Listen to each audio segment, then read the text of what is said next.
Friends, જાનો the kitchen હાઉસમાં તમારું સ્વાગત છે। આજે હું સરસ મજાના ગરમીમાં ખવાય તેવા એકદમ હેલ્ધી લાડુની રેસીપી લઈને આવી છું અને હજુ સુધી જો તમે મારી ચેનલને સબસ્ક્રાઇબ ના કરી હોય તો મારી ચેનલને ખૂબ ઝડપથી તમે સબસ્ક્રાઇબ કરજો, લાઈક કરજો, શેર કરજો, જેથી આવનારા નવા વિડીયો તમારા સુધી તુરંત પહોંચી શકે। તો ચાલો જોઈ લઈએ ફટાફટ રેસીપી। સૌપ્રથમ અહીંયા મેં 1 વાટકી જેટલા મગ લીધેલા છે।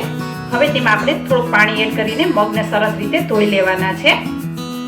હવે જે વધારાનું પાણી છે તે આપણે કાઢી નાખવાનું છે અને આવી રીતના આપણે ગળણીમાં સરસ રીતે લઈ લેશું મગને, એટલે બધું પાણી તેમાંથી નીતરી જશે અને સરસ રીતે આપણે મગને કોરા કરી લેવાના છે। હવે એક પેન મૂકવાનું છે, તેમાં આપણે મગને એડ કરી દેવાના છે। તમે જોઈ શકો છો બધું જ પાણી નીકળી ગયું છે। હવે સરસ રીતે આપણે તેને શેકી લેવાના છે। હા, તમને મારો વિડીયો અને મારી રેસીપી કેવી લાગે છે તે કોમેન્ટ બોક્સમાં જરૂરથી જણાવજો અને આજની આ રેસીપી કેવી લાગી તે પણ તમે જણાવજો। ગરમીના લાડુ મેં સરસ રીતે એક રેસીપી બનાવેલી છે, તમે ત્યાં જઈને જોઈ શકો છો। તમે જોઈ શકો છો સરસ રીતે મગ શેકાઈ ગયા છે, તેનો કલર પણ ચેન્જ થઈ ગયો છે। હવે તેને આપણે એક પ્લેટમાં લઈને ઠંડા કરી લેવાના છે, એકદમ ઠંડા જ કરવાના છે। હવે આપણે એક મિક્સર જાર લેશું, તેમાં આપણે મગને એડ કરી દેવાના છે। ખાસ ધ્યાન રાખજો, મગ ઠંડા થઈ જાય પછી જ આપણે તેને મિક્સર જારમાં લઈ લેવાના છે। હવે ઢાંકણ ઢાંકીને આપણે તેને સરસ રીતે ચર્ન કરી દેશું અને સરસ મજાનો આપણે પાવડર તૈયાર કરી લેવાનો છે। તમે જોઈ શકો છો સરસ મજાનો પાવડર તૈયાર થઈ ગયો છે।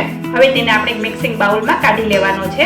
હવે અહીંયા મેં ખડી સાકર આવે છે તે લીધેલી છે 1 વાટકી જેટલી। 2 વાટકી મગ હોય ત્યારે તે આપણે 1 વાટકી સાકર લેવાની છે। ફરીથી આપણે પેન મૂકવાનું છે, તેમાં આપણે 1 ચમચી જેટલું ઘી એડ કરવાનું છે। હવે અહીંયા 1 વાટકી બદામના કટકા, 1 વાટકી કાજુના ટુકડા અને 1 વાટકી મગજતરીના બી લીધેલા છે, 1 વાટકી કિસમિસ લીધેલી છે। બધું સરસ રીતે આપણે શેકી લેવાનું છે। આમ કરવાથી લાડુમાં ખૂબ જ સરસ મજાનો ટેસ્ટ આવશે। હવે જે મિક્સિંગ બાઉલ છે તેમાં આપણે તેને એડ કરી દઈશું। અહીં આપણે ઓછા ઘીમાં આપણે સરસ મજાના લાડુ તૈયાર કરશું। હવે અહીંયા આપણે 1 ચમચી જેટલી ખસખસ એડ કરવાની છે। એલચી પાવડર છે 5 ચમચી જેટલો એડ કરી દઈ।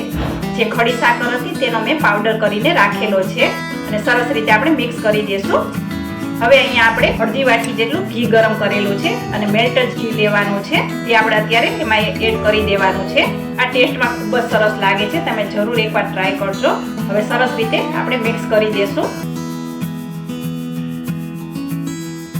તમે જોઈ શકો છો સરસ રીતે મિક્સ થઈ ગયું છે અને આવી રીતના હાથેથી આપણે આમ લાડુ વળાય તેવું જ આપણે મિશ્રણ તૈયાર કરવાનું છે।